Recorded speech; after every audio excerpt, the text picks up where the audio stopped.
Bupati Aru lantik 10 pejabat tinggi Pratama Pemkab Kepulauan Aru.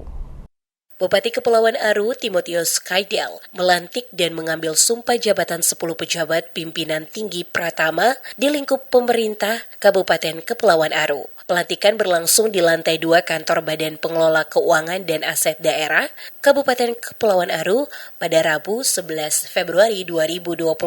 Pelantikan tersebut merupakan hasil uji kompetensi yang telah dilaksanakan oleh panitia seleksi dan dikoordinasikan dengan kementerian terkait. Hasilnya juga telah dikonsultasikan dengan Badan Kepegawaian Negara serta memperoleh rekomendasi untuk pengangkatan dan pelantikan. Dalam sambutannya, Bupati Kaidel menyampaikan bahwa pelantikan tersebut merupakan implementasi Undang-Undang Nomor 20 Tahun 2023 tentang Aparatur Sipil Negara dan Peraturan Pemerintah Nomor 11 Tahun 2017 tentang Manajemen Pegawai Negeri Sipil.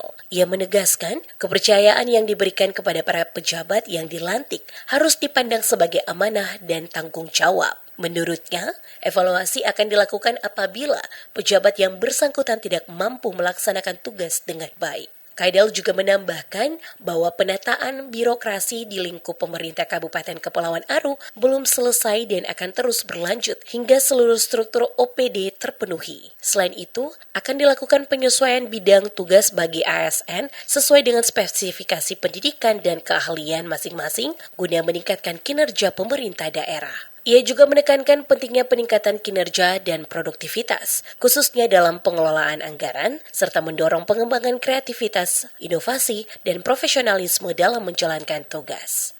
Selamat dan sukses atas pengambilan sumpah dan janji hari ini. Sekali lagi ingatlah bahwa jabatan dan kepercayaan yang telah diamanatkan kepada saudara-saudari harus dibarengi dengan kerja keras dan pengabdian yang tulus demi kemajuan Kabupaten Kepulauan Aru, Jagat Jagaria Sakwarisa tercinta. Kepada para pejabat yang baru dilantik, Bupati berpesan agar mencermati uraian tugas masing-masing jabatan, membangun komunikasi dengan seluruh pihak terkait, serta menciptakan lingkungan kerja yang kondusif dan komunikatif. Turut hadir dalam kegiatan itu Wakil Bupati Kepulauan Aru, Muhammad Jumpa, Sekretaris Daerah Sambas Jakob Ubayaan, Inspektur Kabupaten Kepulauan Aru, Kalistus Heatubun, para staf ahli Bupati, asisten sekda, serta pimpinan organisasi perangkat daerah atau OPD.